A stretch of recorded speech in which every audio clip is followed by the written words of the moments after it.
C'est une volonté délibérée de la municipalité de travailler de cette façon, donc démocratie participative. Nous aimons faire évoluer nos projets avec l'ensemble de la population.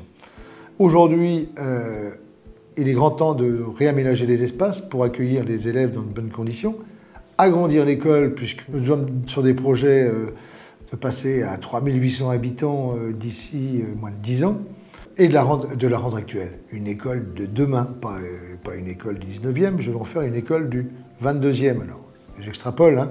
C'est pour montrer qu'on ne travaille pas pour la durée de son mandat, mais pour aller beaucoup plus loin, voire à 20 ans, 30 ans, 40 ans. Il s'est avéré que finalement c'était un processus assez cadré, donc sur lequel on s'est appuyé. Et dans un premier temps, on s'est attaché à s'adjoindre des services d'une assistance à maîtrise d'ouvrage missionnée pour justement organiser ce processus participatif, mettre en place la démarche participative en termes d'organisation et de facilitation. Parce que le paramètre qui vient se rajouter par rapport à un cursus de conception de projet conventionnel, c'est cette démarche justement d'animation, de pédagogie, de mise en synergie et d'émulation collective. Et c'est quand même un domaine assez spécifique. Chaque groupe se mettra autour de sa table. Donc pendant ces 5 minutes, je demande vraiment à tous ceux qui ne sont pas dans le groupe de ne rien dire. Absolument rien. Ça permettra vraiment au groupe de s'exprimer jusqu'au bout. Et la maternelle, on a aussi fait le choix de couper les sanitaires en 2 fois 15 mètres carrés. Ça ne nous posait pas de problème pour l'élémentaire. Du coup, d'avoir un grand toilette. Par contre, pour les maternelles, 2 petits nous semble plus simple. S'il y a des points néfastes sur le fonctionnement, la question de comment est la clôture, comment est l'architecture du bâtiment, pourra régler encore un certain nombre de questions. L'intérêt, c'était d'associer différents profils d'acteurs qui étaient concernés par l'école. Donc ça pouvait concerner aussi bien les utilisateurs du bâtiment que les politiques, que les personnes qui habitaient autour du bâtiment. Donc de prendre en compte le besoin de l'ensemble de ces gens-là. Dans les grands objectifs d'une méthode participative, il y a tout ce qui va être implication des acteurs.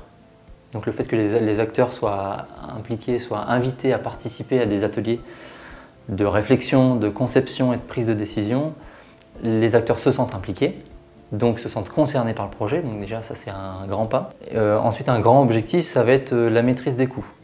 Donc dans la maîtrise des coûts, on entend donc coût global, à savoir il va y avoir les coûts de chantier, les coûts de construction, les coûts d'exploitation, et les coûts de fin de vie du bâtiment. L'exercice, ça va être de dessiner avec les feutres que vous avez sur les tables, les flux en fait sur les plans. Les flux, c'est quoi? C'est les trajets que vous faites, les entrées, les sorties. Tout ça, ils sont toujours avec les ADSEM. Moi, ça m'a permis d'entendre aussi des points de vue de parents, notamment, que j'avais pas forcément, parce que je suis dans mon métier, hein, donc on a tous notre vision de la chose. Et surtout, c'était d'entendre comment les gens voient l'école en leur vision extérieure. En fait, c'est pas si facile, il y a plein de choses auxquelles penser, il y a la lumière, les vents, plein de choses comme ça, donc effectivement, c'est hyper intéressant de participer pour donner ses idées, mais également de participer pour se rendre compte de la chose finalement. Là, ce qui était intéressant, c'était d'avoir des interlocuteurs extérieurs qui nous aident à travailler ensemble avec différents ateliers et différentes techniques. C'est plus ça qui m'a plu en fait, les différentes techniques pour nous faire parler, qui étaient assez ludiques. Et du coup, on s'est rendu dans un cadre où on était tous à la même enseigne en fait, et pour un projet commun. Donc c'était ça qui était intéressant. L'intérêt de les accompagner de cette façon-là, c'est vraiment de faciliter une prise de décision de leur part, puisqu'à toute étape du projet, on demande de faire des choix et de valider des choix, de trancher, puisqu'il y a un moment donné où il faut rentrer dans un budget et dans une réalité. Sur l'esprit général, en fait, le but c'était d'arriver dans les ateliers à une conjugaison de tous les besoins et non pas d'arriver à un système de vote en fait à un moment en disant bah voilà il y a un scénario A ou un scénario B et il va falloir voter entre les deux. Donc on va vous présenter 3 scénarios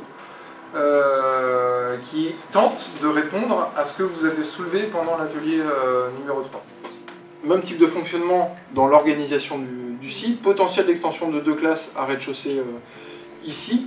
Le haut vent devient préhaut pour les élèves, ça abrite les entrées-sorties, ça met tout en sécurité. Et en termes d'impact du bâtiment, on a une proposition qui est beaucoup plus compacte.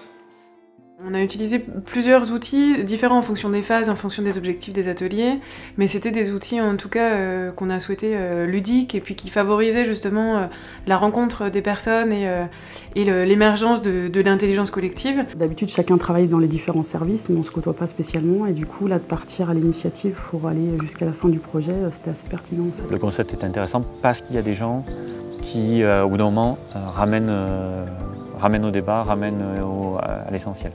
Tout ça va faire émerger un projet qui sera le projet de tout le monde, pas le projet du maire, pas le projet de l'archi, ce sera notre projet commun. Et c'est ça qui est intéressant.